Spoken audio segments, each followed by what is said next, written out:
The west coast of Scotland is in the middle of a rare summer heatwave, and I've packed up the Model Y for a 2-night solo wild camping trip. I'm testing out a few new remote spots from my notes app to build up my solo confidence for a much bigger trip later this year. And sadly, things are shifting at home with my dog Alfie's health, meaning that future family trips are going to look a bit different. So this trip is all about learning to adapt, slowing down and hitting that much needed reset button.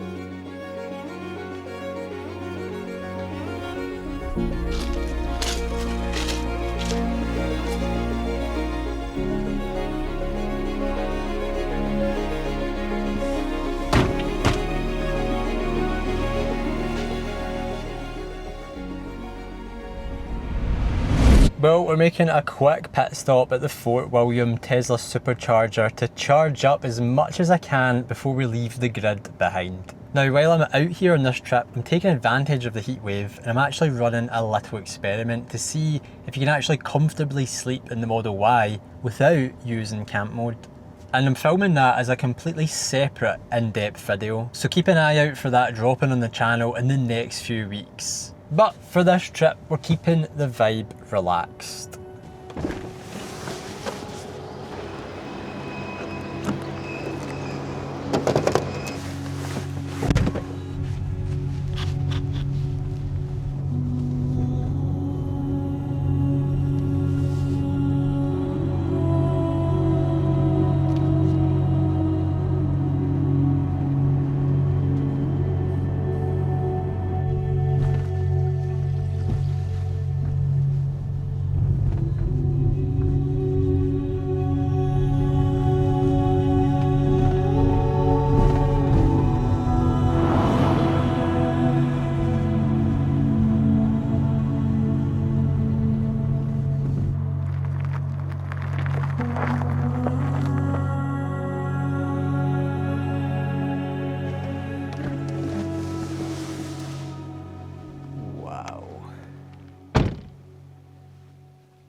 So this isn't actually the spot that I wanted to camp at tonight.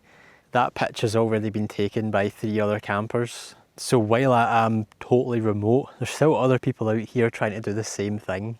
But sometimes you get those happy accidents, and I definitely think that this view is one of those.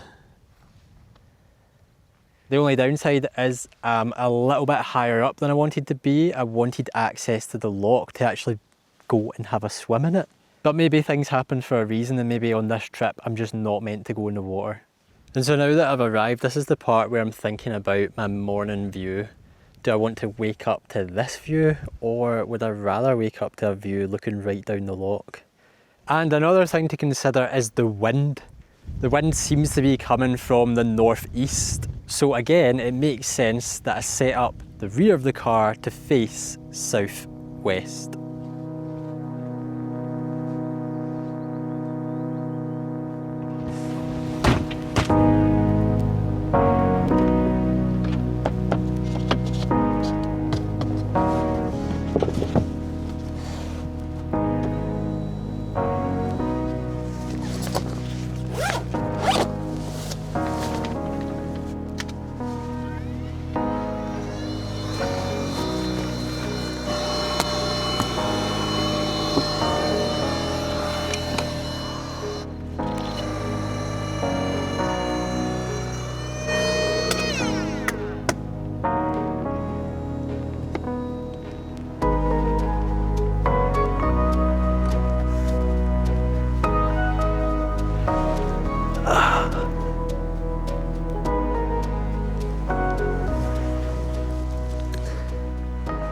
Anyway, that's me mostly set up for the night.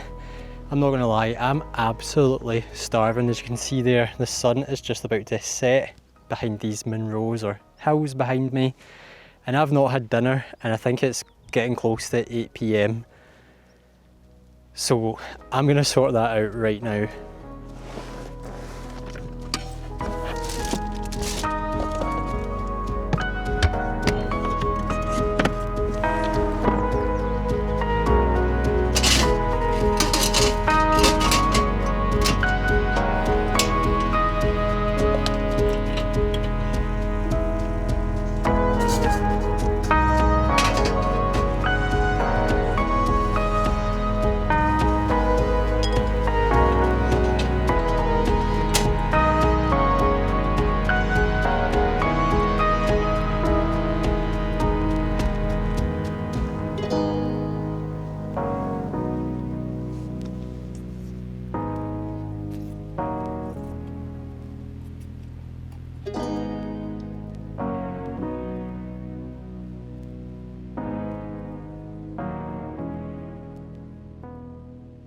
So seeing as we're in what is basically the middle of nowhere, I was kind of expecting to arrive here and have zero phone signal and zero internet.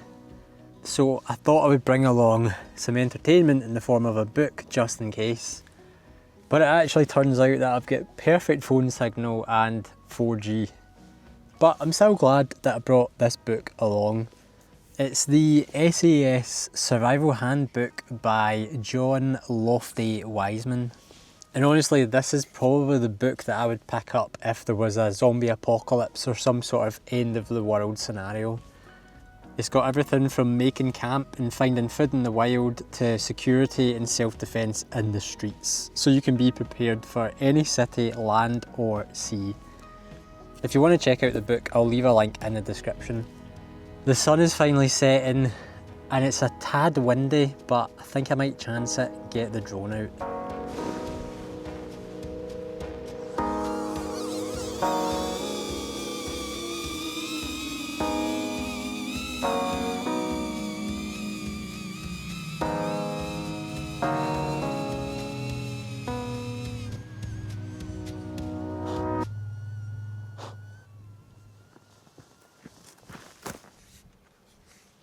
Oh my gosh, there's always a trade-off with every location, and it seems like with this one it's ticks.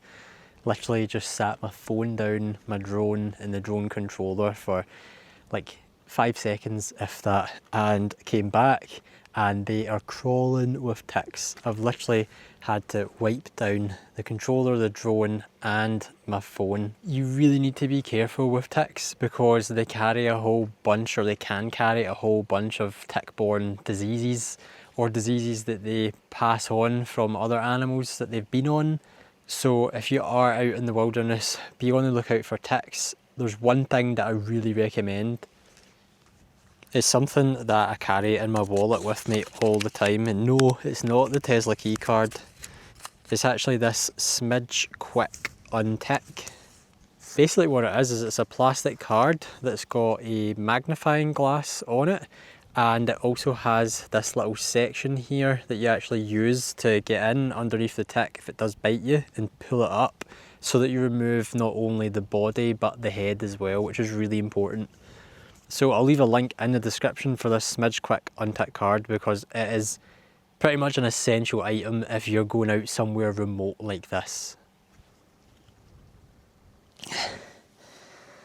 And I literally just got one off of my leg. Now the problem with ticks is they're actually really hard to kill, so the best solution I've found is to take a baby wipe or a wet wipe and just wipe it off and fold it over and then dispose of it as soon as possible. But yeah, it looks like I'm going to have to do a full body scan just to make sure there's no more ticks.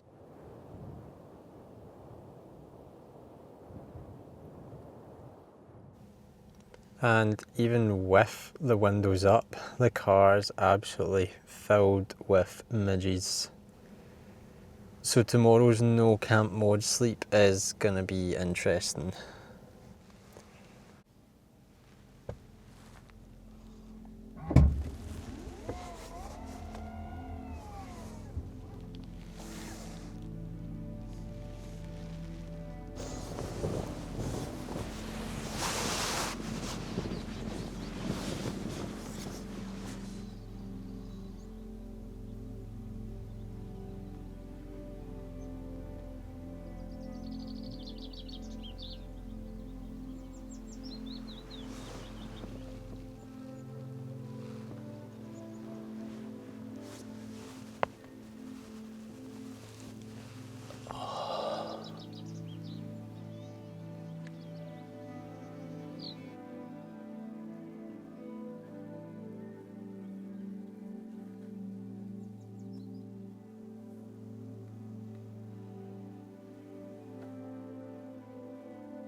was absolutely mesmerised by the view.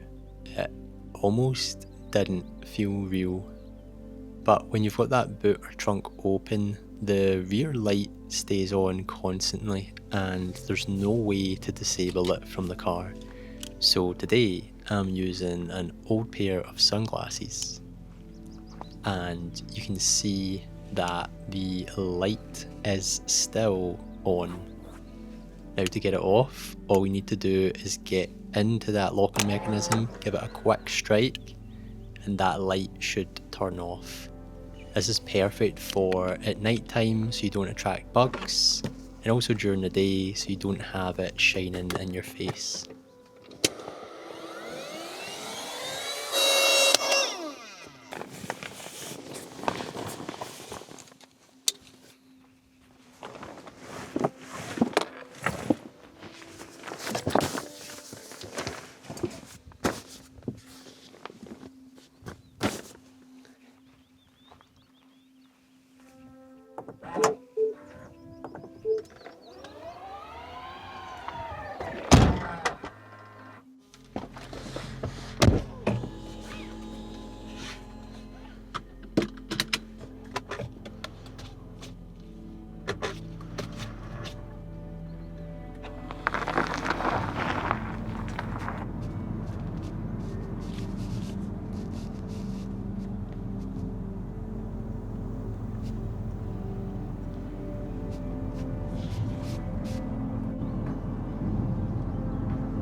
I saw these waterfalls when I was passing by last night on the way to camp, and the plan was to actually stop here this morning to have breakfast.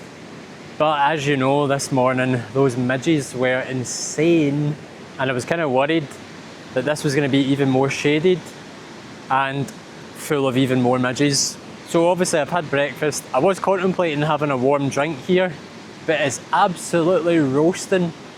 And I've yet to put my shorts on because I'm still a bit paranoid about those ticks yesterday. I'm going to have a quick look up the waterfalls and then we'll need to get back on the road because we've got a several hour drive ahead of us to get to the next camping spot.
So we're now close to another loch, Loch Linnhe, which is a saltwater loch and it's over that direction. And we're not actually staying here for the night. This is one of the spots that I found on park for a night. And one thing I want to do is I want to scout out locations as I go on my trips so that I can get a lay of the land, see where the best place is to park, find out how level it is, and then when I do decide to come back, it means I can just rock up and I know exactly what to do. But it's currently 1:30 PM and I'm feeling a bit hungry, so I'm going to get myself some lunch sorted, have a little nosy about this camping pitch, and then we'll crack on down the road to the actual pitch we'll be sleeping at tonight.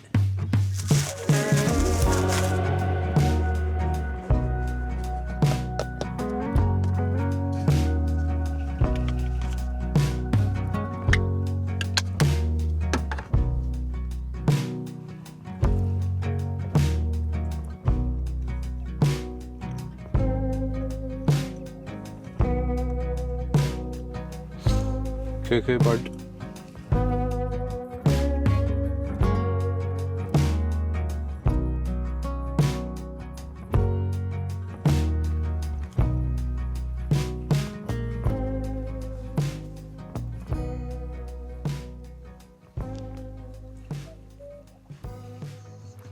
Oh, well, one thing to note about this location is it is full of bugs. I'm not quite sure if these are midges because I don't feel like I'm getting eaten, but I don't know how well you can see that, but there are a ton of flies here. But yeah, as soon as you give them some shade, they just swarm any shade. I've got tons of them inside the car now. And I also have something else. A bee. So I'm not really sure what I'm gonna do about him. Anyway, this was cool checking out this location. Time to head on down the road, get to our camping pitch for tonight, and hopefully it's gonna be vacant, fingers crossed.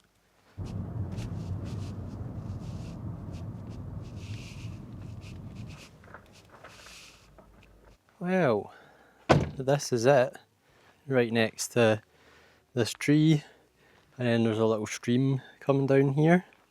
But yeah, something completely different to where we were just at. I think this is going to be quite cool. And you might be wondering, why did I pack away my Sherpa fleece-lined blanket? And I'm actually asking myself the same thing. Old habits die hard. I'm used to packing it up when we break camp, but I'm forgetting that we were going to another campsite, or wild campsite I should say. So really I could have just left it out, just like I've done with the mattress. I've just slightly deflated it so that I could fold it over, so that I can move the seats back to their correct driver position. But for now I am going to inflate the mattress again, so I've got a comfortable seat, and I'm going to chill out and enjoy the good weather. If I'm feeling up for it, maybe I'll walk down to the Loch, because I could actually go a dip. It's pretty hot.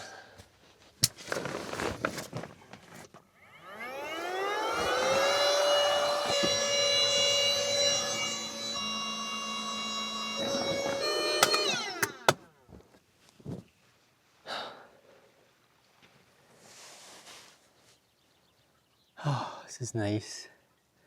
Been here for a couple of hours now, and I can already tell this is exactly what I need right now. It is so peaceful and tranquil here. We've got this beautiful calming stream running down here, and the bugs so far have been fairly mild, although that's probably going to change tonight. Yeah, such a nice spot next to this beautiful alder tree. It's pretty much just me and the sheep.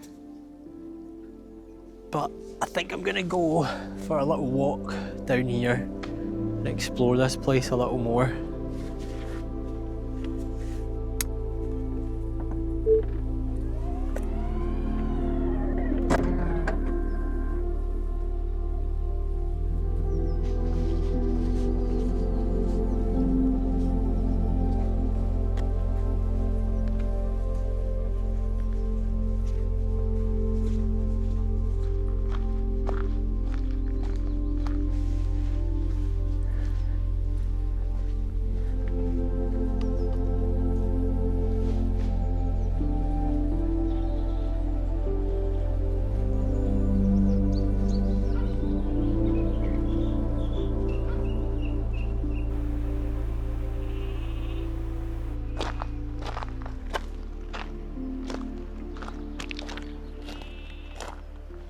So when I said it was just me and the sheep, I wasn't exactly lying.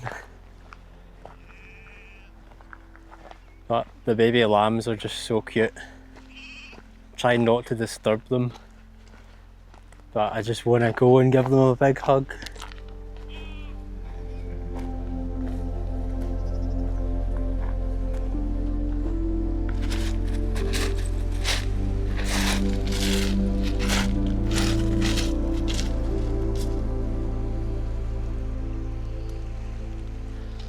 And that is Loch Linnhe.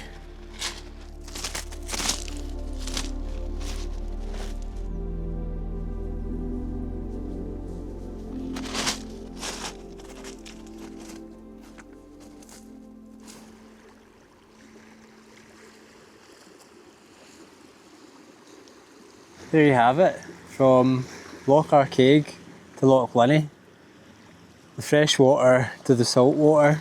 What an awesome 2 days this has been. It's went super quick, but it's also been really nice and chill.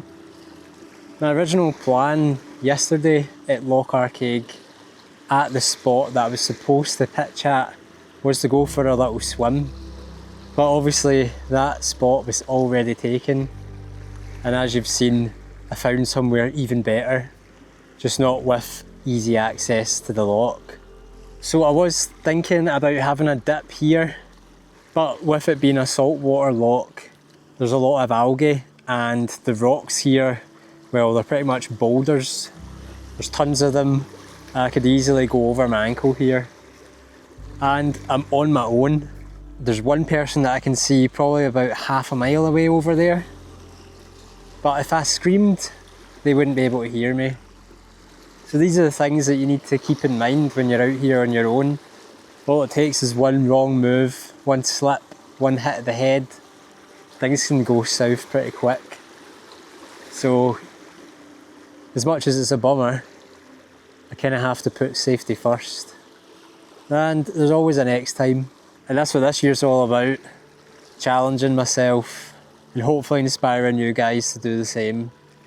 You don't need to do something as big as this, or if you want to go even bigger, go for it. But even just starting in your own driveway at home, it's amazing where it can take you.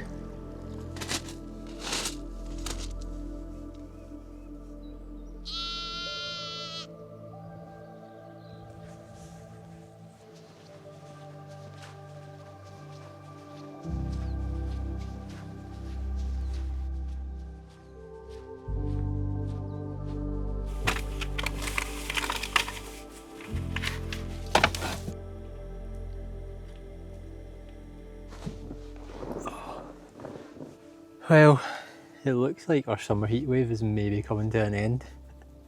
There's a lot of rain clouds overhead, not looking too good.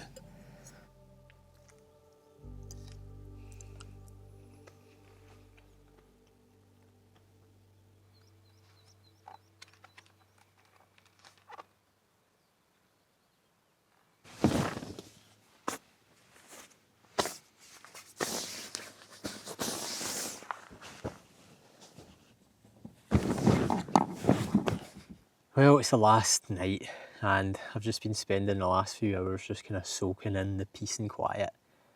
And I try not to be on my phone when I'm out on trips like this, but sometimes it's just hard to shake old habits. But a really nice thing came of it because I noticed that we recently passed 2,000 subscribers.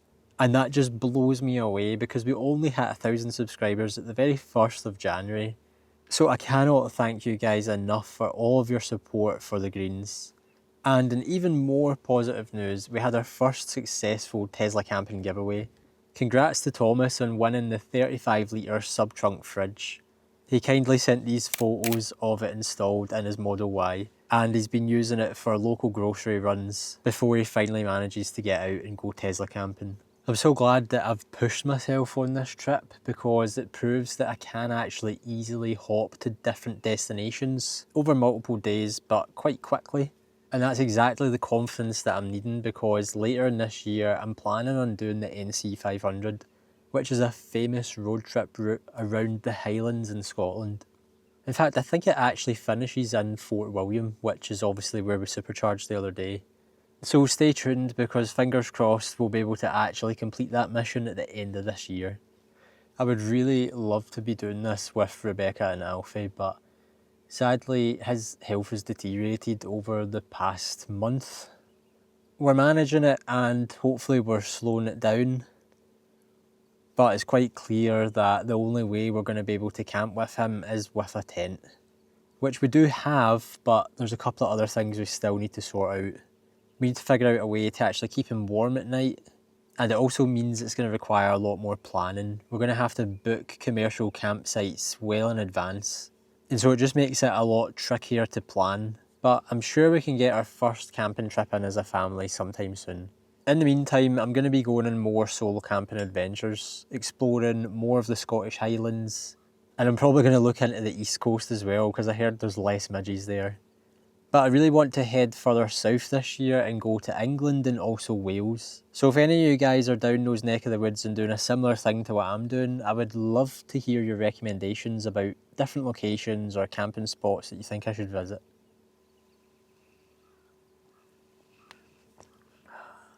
And in addition to my 5 upgrades video a few weeks ago, I definitely need to sort out a massive water storage system, because I've not brought enough water on this trip. Thank God for those 3 cans of Iron Brew.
Oh, this trip has definitely been the reset that I've needed. Pushing myself out here on the west coast and building up my confidence. I feel like I'm ready for some bigger trips later in the summer. And as you can tell, that heatwave didn't last long. And stupid me didn't pack any waterproofs. Anyway, better get the car packed up and head home. Thank you so much for watching. I'll see you in the next one.